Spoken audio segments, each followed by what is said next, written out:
pessoal, vamos começar.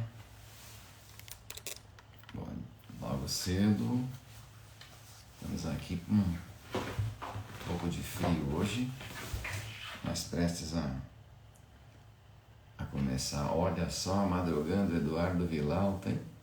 Que é isso? Tudo bem, meu jovem? Muito bem. Hoje vamos falar um pouquinho da dúvida registral, né?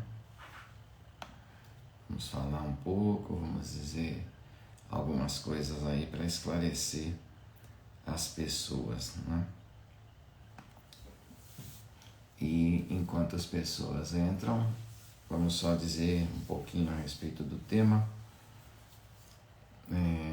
Muita gente acha que é instaurado o procedimento de dúvida quando o registrador tem dúvida, quando ele não sabe muito bem o que fazer. Na verdade, não é isso.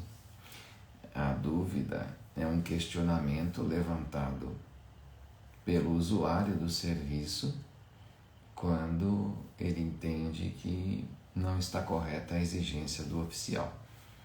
Então, a dúvida é suscitada muitas vezes quando, na verdade, o oficial não tem dúvida nenhuma, tá certo? Olá, Thalita, Gabi Medeiros, bom dia. Então vamos começar, tá? Inclusive, para ir já fornecendo conteúdo para quem acordou cedo. Vamos lá. Uma das principais funções do registrador de imóveis é a análise dos títulos. E o que é a análise dos títulos? É você verificar o documento que é apresentado para registro, que a gente chama de título, se ele está em conformidade com o direito e ele pode ingressar no registro, normalmente ali na matrícula. Por vezes, existem algumas exigências que são simples, fáceis de serem atendidas, como o fornecimento de uma certidão, uma determinada retificação, enfim, é fácil de atender, a pessoa providencia aquilo que está faltando e o título é registrado. Muito bem. E como fica quando não dá para atender aquela exigência? Então, seja porque o registrador, seja porque a pessoa que levou o título ao registro, considera impossível de atender aquilo, ou considera descabido, né? Então vamos supor que ela fala, olha, para fazer esse registro aqui, você tem que registrar aqueles outros 2 títulos lá, um exemplo. Aí a pessoa fala, não, eu entendo que não está certo exigir que tenha esse registro prévio desses outros 2 títulos. Eu entendo que pode ser registrado diretamente, ou então pede lá um determinado documento que é impossível de conseguir, uma anuência que não tem, que a pessoa não pode anuir porque já morreu, enfim, algum obstáculo maior. Quando isso acontece, o que acontece? O que ocorre? Você tem um certo impasse. E como se dirime esse impasse? Pedindo a instauração de um procedimento de dúvida para que o juiz corregedor do cartório analise essa exigência, vamos dizer assim, num grau de recurso, em 2º grau, igual quando numa causa o juiz dá uma sentença, você não gosta, vai para o tribunal, uma apelação, um recurso. Existe sim a possibilidade de você falar assim, bom, eu acho que não precisa, você registradora acha que precisa, então eu quero que esse caso seja remetido para o juiz, para que ele diga se precisa ou se não precisa. É um procedimento administrativo, apesar de ir para o juiz, não é algo jurisdicional, não, é uma atividade de natureza administrativa, e o juiz vai decidir essa dúvida mandando registrar, se ele achar que a exigência não tem sentido, ou falando, não, a exigência do oficial está certa, você tem que providenciar isso. É assim, simples, né? Agora, como é que isso se desenvolve, né? Bom, em primeiro lugar, não é o oficial que vai instaurar a dúvida.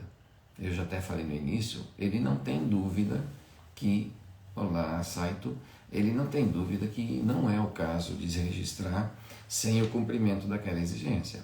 Ele entende que tem que ser providenciado aquilo para, digamos assim, a segurança jurídica, para o respeito ao direito, etc. e tal.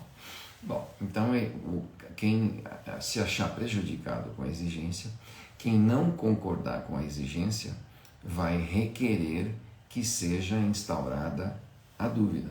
Então ele faz esse requerimento ao oficial, ainda dentro do prazo da vigência do protocolo, e o oficial, então, diante disso, vai apresentar eventuais razões complementares ou vai fazer um arrazoado mais explicado, além do que já fez, ao juiz, né? Vai dizer todas as razões, eventualmente reiterar mais, explicar melhor, porque no dia a dia a exigência ela é sintética, ela é fundamentada, mas é sintética.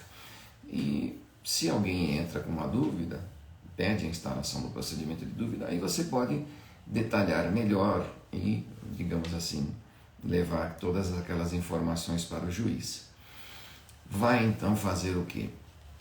Vai pegar uma cópia desse arrazoado, encaminhar para quem suscitou a dúvida, para que a pessoa faça a impugnação da dúvida, porque no momento inicial, isso é bom dizer, ele pede para instaurar a dúvida, mas ele não precisa apresentar razões.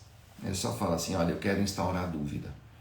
Aí eu diria que o oficial vai ter uma última oportunidade para analisar, ou ele se retrata, ou ele se mantém. Ele mantendo, ele vai apresentar todas as razões dele, vai pegar a cópia daquelas razões e encaminhar por AR, por exemplo, para o usuário que suscitou a dúvida, para que ele conteste aquelas razões da dúvida diretamente no juiz. E enquanto ele vai ter esse prazo para apresentar as razões lá no juiz, o oficial pega o quê? Ele vai encaminhar a dúvida, o título, os documentos para o juiz, porque aí o juiz já vai estar lá com os documentos na mão, ele recebe depois a resposta do usuário, né, a resposta à dúvida, o usuário vai dizer por que não concorda com o oficial. Aí o juiz, com o título, já com o arrazoado do oficial, depois com a resposta da dúvida do usuário do serviço, ele vai abrir vista para o Ministério Público. Normalmente as provas já estão todas ali. Se for preciso, mais algum documento é apresentado, mas isso é uma exceção, normalmente tem que estar tudo lá. O Ministério Público vai dar a opinião dele, vai dar o parecer dele, e o juiz julga. A dúvida normalmente é respondida no prazo de 15 dias, né, para a pessoa fazer aquele arrazoado apresentado pelo oficial. Então quem entra com uma dúvida hoje, né, pede para instaurar uma dúvida, sabe que daqui a alguns dias vai receber uma comunicação para fazer a resposta daquela dúvida. Um detalhe importante, apesar de ser um procedimento, digamos assim, eminentemente jurídico, né, não há necessidade de a dúvida ser instaurada e mesmo respondida por um advogado. Pode a própria pessoa fazer a sua defesa, o seu arrazoado, igual no juizado de pequenas causas, certas demandas a própria pessoa pode fazer. Evidentemente que eu não recomendo que isso não seja feito por quem não é um advogado, por quem não tem uma especialização jurídica, porque você vai estar ali tratando de um assunto jurídico. O oficial, a gente tem que presumir, é uma pessoa muito gabaritada naquele assunto, naquela área, então fica uma briga desigual você lutar contra uma exigência de um registrador de imóveis sem formação jurídica, mas é possível. Outra coisa que eu quero dizer, isso é muito importante, vamos imaginar que o registrador tenha feito 4 exigências. Olha, para registrar precisa disso, precisa disso, precisa disso e precisa disso. Beleza? Beleza. E você faz, a certidão não sei do que lá, está aqui. Então você cumpriu uma exigência, mas continua não dando para registrar porque falta 3. Você também cumpriu uma outra exigência. Beleza, está aqui. Faltam 2. Essa outra você cumpre também, mas essa daqui é um absurdo. Não dá para concordar com o que ele está exigindo, não pode, não dá, isso não é jurídico, não tem nada a ver, não é nenhum princípio registral, essa exigência é ilegal. Enfim, só ficou faltando uma coisa. O que você tem que fazer? Você tem que cumprir essas 3 possíveis para só restar a impossível. Por quê? Porque se você, quando vem a exigência impossível, não cumpre também as que são possíveis, e já pega e manda instaurar a dúvida, aquilo vai para o juiz. E quando ele analisar, ele vai analisar o quê? Tudo que está pendente. Se ele entender que isso que é impossível mesmo, ele está dizendo que poderia registrar. Sim, mas pode ter 3 exigências que são perfeitamente corretas, que são lícitas. Se você não tiver, nesse momento, já cumprido essas exigências, para só faltar esta, que o juiz entende realmente também não é exigível, o que vai acontecer? Ele não vai poder mandar registrar, porque ele não vai acabar julgando só isso. Não dá para você colocar documentos novos depois da dúvida. Ele não vai falar assim, olha, esta não precisa e estas exigências aqui precisa e você atenda. E aí você vai ter um prazo adicional para, digamos assim, atender estas. Não. Se você discorda de uma e aceita 3, cumpra as 3. A gente fala assim, isso que é limpar a dúvida. Limpe. Tire da discussão esses 3 pontos que você quer atender, que você concorda, que dá para fazer, que é fácil, que é correto, etc. e tal, para só ficar aquele ponto realmente indevido. Aí sim, só tendo esse ponto para ser decidido, o juiz vai pegar e vai fazer o quê? Olha, se ele achar que é devido, vai falar, tem que cumprir, e não vai registrar. Se ele achar, isso é uma exigência ilegal, ele vai dizer o quê? Então você tinha que ter feito isso, não vai fazer o registro, entendeu? Não esqueça dessa coisa que eu chamei aqui de limpar a dúvida. Outra coisa que eu quero dizer, pode ser que exista recurso contra essa dúvida. Aí sim, o recurso contra a dúvida, para ir para um superior do juízo, digamos assim, esse precisa ser por advogado. Eu disse que a dúvida lá atrás pode ser iniciada e fundamentada pelo particular sem advogado, mas para recorrer, para ter um segundo grau a respeito da dúvida, sim, é preciso que seja com advogado, ok?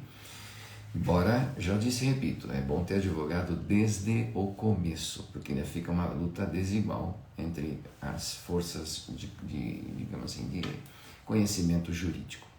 Bom, outra coisa que eu quero dizer é que a dúvida também pode ter, digamos assim, uma revelia, entre aspas.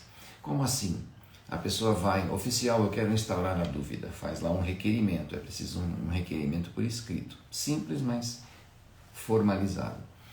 Quero instaurar a dúvida. Bom, então ele vai pegar todas aquelas as razões, vai encaminhar para o fórum o título, vai encaminhar para o fórum as razões dele, vai pegar uma cópia das razões e encaminhar para o usuário para que ele possa, vamos assim, contestar, impugnar a dúvida, ok? Muito bem. E se ele não apresentar contestação ou não impugnar essa dúvida? Não vai haver um efeito automático da revelia, ou seja, vai para o juiz da mesma forma, sem a resposta dessa pessoa que impugnou, só que cá para nós, vai ser muito difícil o juiz mandar registrar, porque o camarada pega manda instaurar a dúvida, mas nem apresenta uma resposta às razões que o oficial detalhou e apresentou para não haver o registro, então não vai perder automaticamente, mas muito provavelmente sim. Outra coisa que eu quero dizer, em alguns estados é possível que se trata de um ato de notarial, de uma escritura que está sendo registrada, em alguns estados existe previsão normativa de que, digamos assim, de que seja, chutei aqui o meu pedestal, mas vamos acertar aqui, uma previsão normativa de que o tabelião participe da dúvida como uma espécie de assistente. Veja bem, na verdade seria o que chamam de amicus curiae. O que acontece? Se a pessoa faz uma escritura, o tabelião, ele entende que aquela escritura é perfeitamente registrável, que ela está correta, etc. Então, mas ele pode, digamos assim, pode isso ser encarado de outra forma pelo registrador. Não dá para registrar essa escritura por causa disso. Pode o tabelião, em alguns estados, é o caso de São Paulo, tá? Pode o tabelião, em alguns estados, digamos assim, somar forças, lutar junto, digamos assim, tá ali do lado do particular que quer o registro, defendendo a escritura. Eu não falei que poderia ser sem advogado, mas não era bom instaurar uma dúvida sem advogado, por causa que seria uma luta muito desigual, sem o conhecimento jurídico, etc. Pois então, pode até ser sem advogado, não recomendo isso, mas, digamos assim, a falta de conhecimento jurídico do particular que fez o título pode até certo ponto ser suprida com a soma, com o acréscimo do conhecimento jurídico do tabelião, que vai tentar, vamos falar assim, ajudar o cliente. Não, eu quero que você tenha esse título registrado, eu acho que essa exigência é ilegal, então eu vou argumentar aqui assim. Então os dois se juntam numa espécie de consórcio para argumentar ao juiz no sentido de que a dúvida levantada seja julgada de uma forma tal que permita o registro, ok? Então existe essa possibilidade em alguns lugares de o tabelião, digamos assim, entre aspas, ir contra o oficial para tentar convencer o juiz a mandar registrar, tá bom? Então essa possibilidade há. Outra coisa que eu tenho que dizer é que, digamos assim, quando a dúvida é julgada, ela vai ser julgada procedente ou improcedente. Muito bem, o que é julgado é exatamente a resistência, o óbice apresentado pelo registrador. Lembre-se que o particular, ele pede ao registrador para instaurar a dúvida, mas quem instaura a dúvida é o registrador. É um pouco confuso, mas digamos assim, imagine que o autor da dúvida é o registrador, só que ele faz isso porque o cliente, o usuário do serviço pediu. Então, você pede que o registrador leve aquilo que ele está falando para o juiz. Tipo assim, leva para ele dizer se está certo ou errado. Você apresentou os obstáculos para mim. O que eu podia atender, eu atendi. Isso eu acho que não está correto. Só que essa conversa está entre nós. Eu, você e tal. Agora eu quero que isso seja para o juiz. Quem vai levar a dúvida pelo juiz a pedido do particular é o registrador. E é esse óbice, esse impedimento que vai ser julgado. Quando o juiz julga procedente a dúvida, ele está dizendo, tem razão de apresentar esse óbice. Portanto, a consequência da procedência da dúvida é não registrar, porque ele está dizendo que a razão para não registrar está correta. Diversamente, olha lá, a parte está aqui e pede para que a dúvida vá para o juiz. Diversamente, quando chega a dúvida lá levada pelo registrador a pedido da parte, a parte empurrando o registrador para levar em juízo, Quando o juiz acha que é improcedente a exigência, afasta ela, a dúvida julgada improcedente leva ao registro, porque não tem mais obstáculo. Então, é meio que o contrário do que a gente tende a pensar. Imagine, então, dessa seguinte forma: o que é julgado é o motivo para o não registro. Se o motivo para não registrar procede, não vai ser registrado. É isso? Se a dúvida é julgada improcedente, como está se julgando o motivo do não registro, o que acontece? Não vai ser... se a dúvida é improcedente, e como está sendo julgado o motivo para não registrar, esse motivo vai ser afastado, vai ser considerado indevido, e aí o registro vai ser feito. Essa dúvida, então, volta para o cartório, e conforme o resultado, vai, digamos assim, ser procedido. O registrador anota no protocolo que aquele caso está pendente de dúvida, o protocolo que era para ser feito lá em 10, 15, 20, 30 dias, enfim, no prazo que teve.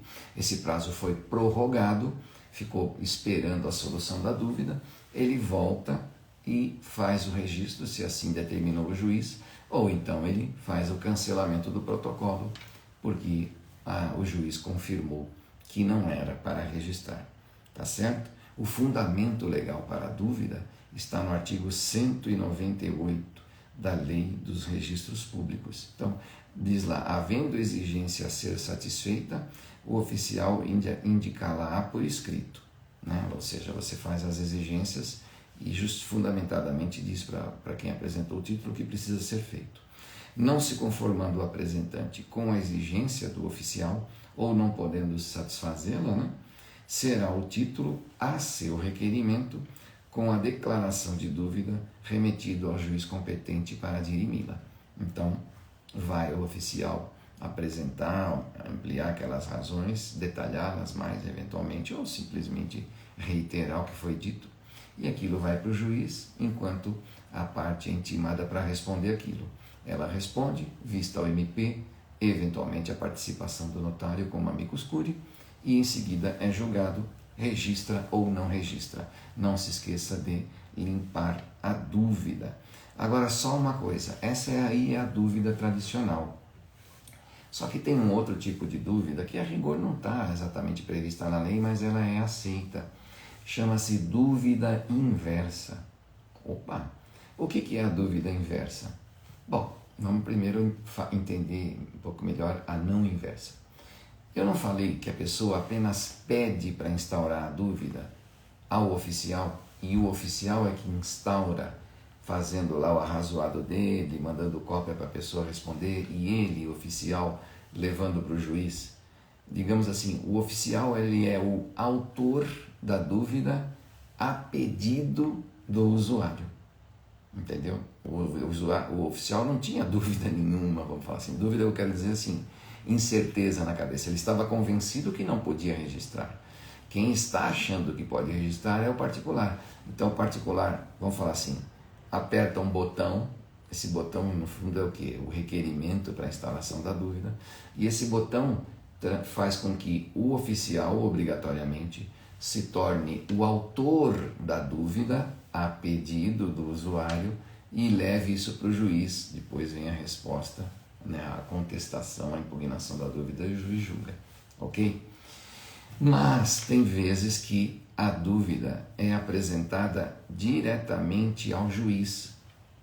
Ou seja, o oficial já apresentou todo o arrazoado dele, eu entendi o que ele quer, eu cumpri lá o que dava para cumprir, e aí eu pego, digamos assim, faço as minhas razões, eu não peço para o oficial, olha, instaura a dúvida, que eu vou falar lá para o juiz que isso não está certo. Não, ele já vai no juiz direto, ele pula uma etapa e apresenta ao juiz, olha, o oficial, ele fez essa exigência tal, mas eu não concordo por isso, por isso, por isso, por isso. Isso direto, já a pessoa falando para o juiz. Falando o que eu quero dizer, peticionando. Eu não concordo por isso, por isso, por isso, então eu quero que seja instaurada a dúvida. Admite-se, não é essa a forma legal, mas admite-se a dúvida inversa, ou seja, apresentada diretamente pelo pelo usuário, né? Ele apresenta, vamos dizer assim, ele é o autor. Então vai lá, apresenta ao juiz, aí o juiz, vamos falar, vai intima o oficial, né? Dá ciência a ele, para que ele responda àquela dúvida. Então é isso, é uma chamada dúvida inversa. E isso, apesar de não ter uma previsão legal, é aceito pela jurisprudência. Lembrando que nesse caso tem que tomar cuidado o registrador para que o título esteja protocolado, esteja com o protocolo vigente, para que seja possível no final, se for julgada a dúvida inversa e for dito que tem que ser feito o registro, o protocolo tem que estar vigente, né? É impossível você registrar um protocolo, né? Um título que não esteja protocolado e com o protocolo vigente. Mas então saiba de você que tem essa coisa da, digamos assim, enfim, que tem está estudando dúvida, né? Essa questão do não registro, você vai precisar saber que também tem essa dúvida inversa. Mas eu sugiro que você não faça a dúvida inversa, que utilize, vamos falar assim, a dúvida tradicional. Quem é que pode, digamos assim, então, suscitar a dúvida? A lei faculta isso para qualquer pessoa que provocou o registro. Não precisa ser, digamos, vamos falar assim, parte legítima. O registro é em benefício de uma pessoa que chama Carlos, vamos supor, ele que comprou o imóvel, mas quem levou o título para o cartório foi Pedro, sei lá, o irmão dele, não sei quem. Pode a dúvida ser apresentada por Pedro, não tem nenhum problema, não precisa ser por Carlos. É bastante ampla essa legitimidade. Então, qualquer pessoa que provocou o registro pode requerer a dúvida. Isso está no artigo 217. Uma coisa que eu preciso dizer: a dúvida, ela é para você levar à apreciação do juiz corregedor o quê? Uma dissidência, uma desavença jurídica a respeito do registro ou não registro. Mas a gente sabe que num cartório de imóveis são praticados atos de registro e também atos de averbação. Quando não é ato de registro, mas é ato de averbação, e a pessoa e o oficial não quis, digamos assim, aceitar, é muito parecido com a dúvida, mas rigorosamente não é caso de dúvida, porque não é caso de registro, é caso de averbação. Então aí muda o nome e costuma se chamar de pedidos de providência. Então é praticamente a mesma coisa, mas que tem um outro nome. Então se o ato não é de registro, é de averbação, você tem que fazer um pedido de providência. Então eu vou dar um exemplo: escritura de compra e venda, todo mundo sabe, isso é para registrar. Não concordou? Dúvida. Aí vamos pegar uma coisa bem assim, bobinha. Você chega lá e quer levar você leva lá uma cópia de uma sentença transitada em julgada de divórcio. Por quê? Porque você quer anotar, que seja anotado na matrícula, que a pessoa que está ali como casada agora está como divorciada. Você só quer fazer a alteração do estado civil, né? Você não está fazendo partilha. Só alteração do estado civil nesse momento. Aí eu pergunto, o oficial fala: olha, eu não vou fazer essa averbação porque você me trouxe a sentença, mas o que eu preciso para alterar o estado civil não é a sentença. Eu preciso da certidão de casamento com a averbação da sentença de que está divorciado. Vamos dizer assim, a sentença faz você ficar divorciado no fórum. Para você ficar divorciado também no cartório onde fez o casamento, você tem que levar a sentença do fórum para que a sentença entre no seu assento de casamento e aí a certidão que sai dali esteja casado e divorciado. Não pode levar direto no registro de imóveis a sentença. A sentença tem que sair do fórum, ir para o cartório de registro civil, entrar no assento de casamento, o assento ganhar essa averbação, sair uma certidão onde consta casado e divorciado, e esta certidão ser levada no cartório de imóveis, ok? Então, se você levou a sentença, não pode registrar, mas alguém tinhoso, persistente, exigente, fala, não, você não pode dar mais valor para a certidão de casamento com a averbação do que com a sentença. Está aqui a sentença, o trânsito julgado, eu quero que seja isso. Se não quiser, vou pedir para o juiz. Vai pedir para o juiz o quê? Uma dúvida? Um pedido de providências, para que ele diga se está certo exigir a certidão de casamento averbada ou se basta a sentença. O certo é a certidão averbada, ok? Bom, mas enfim, só foi para explicar para você que quando é registro é a dúvida que eu expliquei. Quando não é registro é um pedido de providências que pode até ser processado do mesmo rito, da mesma forma da dúvida, mas eu diria que você já apresenta o requerimento diretamente ao juiz ou ao oficial para encaminhar ao juiz, mas é dessa outra forma, né? Para atuar em averbação, registro. Não precisa de advogado, como eu falei, mas eu recomendo. O prazo para instauração é o prazo do protocolo, normalmente esse prazo mudou agora para dias úteis, conforme a situação, mas até o fim do ano eram 30 dias, então nos últimos 15 dias, os destinados ao cliente, ao usuário apresentar os documentos, ele pode fazer a suscitação da dúvida, e essa dúvida deve ser julgada ali com rapidez, normalmente costuma ser rápido. Esse título tem que ser apresentado ao juiz, porque ele vai analisar, quem vai fazer essa nova análise em caráter revisional, digamos assim, em segundo grau, é o juiz. Ele vai fazer isso a pedido então do interessado e vai dizer se está correto ou não. Não é qualquer juiz, é um juiz de competência administrativa, então é o juiz que a gente chama de corregedor permanente. Outra coisa é você lembrar aquela história de procedência ou improcedência. Eu já vi até alguns juízes se confundirem. Você julga o obstáculo. Se o obstáculo não procede, você julga a dúvida improcedente e manda registrar. Se o obstáculo procede, está correto, você julga a dúvida, então, improcedente, e aí o registro é feito.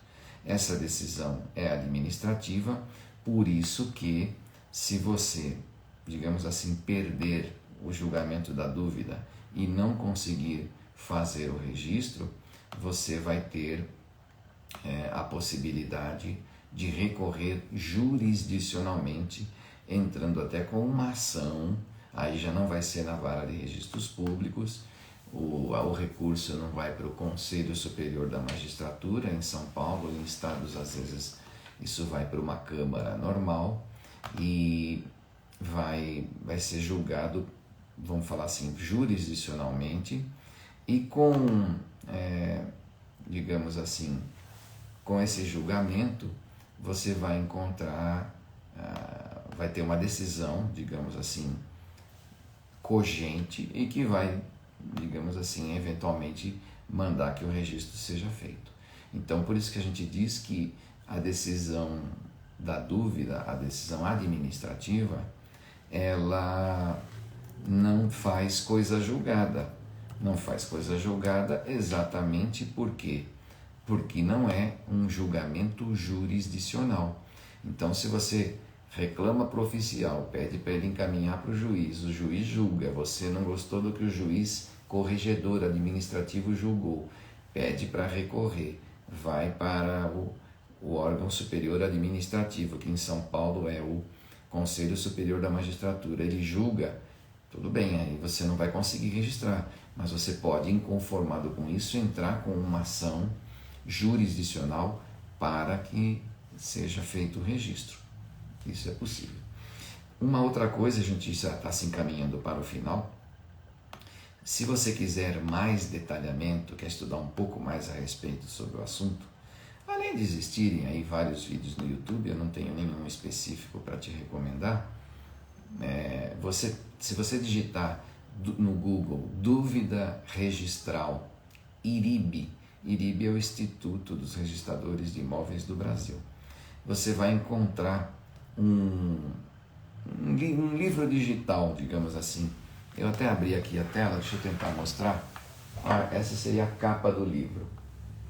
Está aparecendo aí, azul. Então está aqui, ó, A Dúvida Registrária. O autor é Eduardo Sócrates Castanheira Sarmento Filho.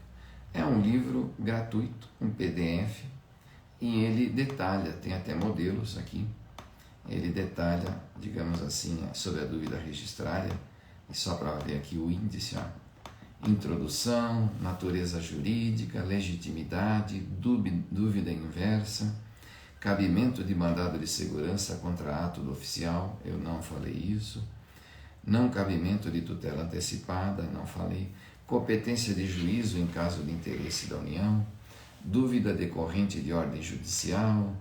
Então, os títulos judiciais também podem passar, em alguns casos, por procedimento de dúvida. E resignação parcial, que é aquilo que eu chamei de você limpar a dúvida, né? Atender a uma coisa e não só deixar aquela que não pode. Regularização do título, sentença e recursos, intervenção do Ministério Público e advogado, intervenções de terceiros, caráter normativo das dúvidas, consulta, enfim, eu estou até cansado já de ler, mas tem aqui outros itens e tem também modelos. Então eu acho que eu fiz aqui uma introdução, acho que eu dei uma explicação assim, razoável, digamos, né? Tentando resumir, tentando falar de uma linguagem simples para que seja entendido, mas se você quiser aprofundar um pouco mais, Dúvida Registrária IRIB, tem lá um livrinho gratuito na internet para você ver isso daí, estudar e saber um pouco mais. Uma das coisas da advocacia bastante interessantes é justamente você se especializar um pouco mais nessa parte do direito imobiliário. E olha só, se uma pessoa comum recebe uma exigência, ou várias exigências do oficial, atende as que pode atender e não consegue atender alguma, ela pode precisar muito, sim, de um advogado que saiba manejar o direito, que entenda os princípios registrais, que saiba o que é certo, o que é errado, que conheça a jurisprudência administrativa sobre os registros e talvez consiga, por meio de um procedimento de dúvida, obter aquele registro inicialmente negado. Isso acontecendo, imagina a alegria desse cliente, desse usuário. Então tá aí, às vezes até uma ocasião de nicho de mercado que a pessoa pode utilizar, tá bom? Por hoje é só, nós estamos completando aí agora cerca de 40 minutos da nossa live, da nossa explicação. Ela vai ficar gravada, eu espero que você tenha aproveitado. Se você assistiu a isso aqui ao vivo ou mesmo depois gravado e achou o conteúdo útil pelo que eu expliquei, pela dica bibliográfica que eu apresentei, né, por esse material do IRIB e tudo mais, gostaria que você pudesse compartilhar isso com outras pessoas e também divulgar aí a nossa página para que ela possa eventualmente ser seguida também por outros interessados e assim a gente vá crescendo. Salvo engano, a gente tem aí cerca de 2.500 seguidores e quem sabe isso vai se ampliando para que o conhecimento jurídico se espalhe, tá bom? Muito obrigado, tudo de bom para vocês. Por hoje é só.